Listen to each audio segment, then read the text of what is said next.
Romas Dambrauskas dabar jau išėlės. Labadiena. Ponas Ochmanas turbūt nekartą yra sakęs, kad jis bene yra pats didžiausias Lietuvos patriotas.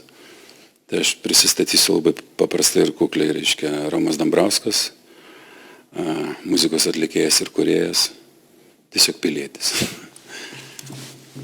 Gerbiamas Zigmai, jūs šitoje salėje nekartą turėjote puikias konferencijas. Jūs sakydavo tiesą ir sakote dabar tiesą.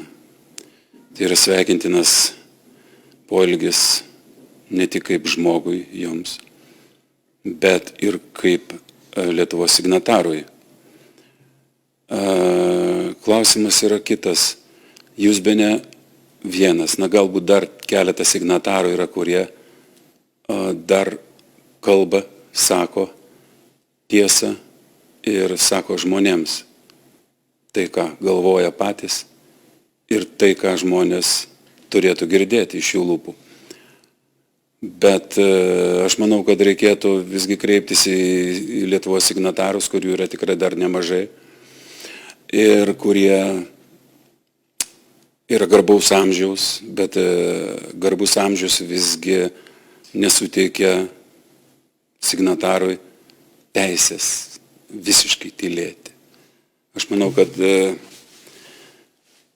kaip niekada šiandieną, kada už lango traktoriai Gedimino prospekte, rytoj galbūt mokytojai su vėliavomis už lango, prie Seimo, prie vyriausybės, poryt gal ir policija ir kitos tarnybos, gaisrininkai. Tai bus, tikrai bus, jeigu visa tai tęsis Lietuvoje. Na, o kaip jūs ir sakėte jau keliose spaudos konferencijose, artėja ta diena, kada Lietuvos gali nelikti. Ir labai rimtai. Kas tada dėsis, reiškia? Į ką mes galėsim atsiremti? Ir aš manau, kad būtent tie signatarai, kurie anais laikais atvėrė tą šliuzą ir mes tauta jų vedami atgavome nepriklausomybę. Tai aš manau, kad šiandieną ypač ir jų žodis, jų balsas, jų nuomonė yra labai labai reikalinga Lietuvoje, mums visiems žmonėms. Aš manau, kad reikia visgi išeiti iš tylos visiems žmonėms Lietuvoje ir ypač tiems žmonėms, kurie turi ką pasakyti, ir ypač signatarams, jūsų kolegoms. Aš labai dėkoju jums už tą tiesą, ką sakote šioje salėje jau ne pirmą kartą. Ir garbė jums, kad jūs tai tęsite sunkiai, eidamas tuo keliu. Ačiū jums labai.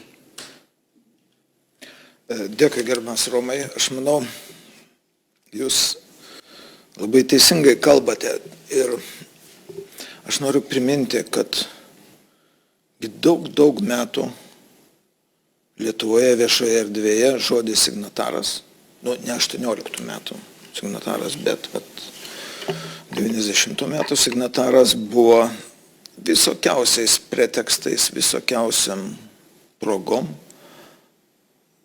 formuojamas tas labai neigiamas įvaizdis. Ir dėl to aš noriu padėkoti Petrui Plumpai, kuris sausio 13 šiemet padėkojo Lietuvos persekiojimo sąjūdžio iniciatyviniai grupiai, tiem 305 žmonėm, kurie, kad ir kokie jie įvairūs bebuvo, bet jie suvokė, kad reikia vienytis ir telktis. O šitoj situacijoje, ne tik dėl garbaus amžiaus kolegų signatarų daugelio, bet jau daugiau kaip trečdalių ir neturime, jau iškeliavo pas viešpatį. Priminsiu, kad dėl dingusių svarbių valstybės dokumentų, tiek nepriklausomybės atkūrimo, dėl sausio įvykių, 14 mūsų kreipėmės, prisijungė Eduardas Vaitkus, į prokuratūrą dėl viešo intereso gynimo šitų dokumentų surinkimo. Galiu šiandien viešai jau pasakyti, kad prokuratūra pradėjo, nesakysiu kokius, bet pradėjo veiksmus. Ir gal tai paskatins, padrasins, taip, signatarai tarpusavį grupelėmis ir panašiai be abejo šneka apie tai, kas darosi, gal skiriamės savo požiūriais, kaip ir visada, kaip ir tada, tačiau manau, kad svarbiausiais klausimais atėjus tam tikram momentui, jūs Romai visiškai teisus, reikia kiek įmanoma telktis ir vienytis, o nesiskaldyti.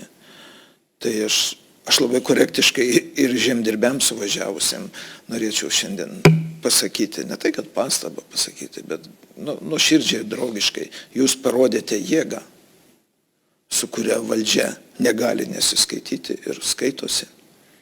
Tačiau jūs nebijokit ir kitų žmonių, kurie tikrai remia jūs. Nebijokit tų žmonių. Ne dėl PR, kaip Jonas Ohmanas kažką jeigu pasakys, bet dėl bendro reikalo. Supraskite, jeigu jūsų vieną, kitą ar trečią klausimą jums aktualų, be galo svarbu, išspręs šitą valdžią, tai nereiškia, kad jinai dar kartą jūs neapgaus, kai jūs išvažiuosit iš Vilniaus. Dėl to klausimas yra bendras. Šita valdžia, ji neveikia Lietuvos naudai. Ačiū.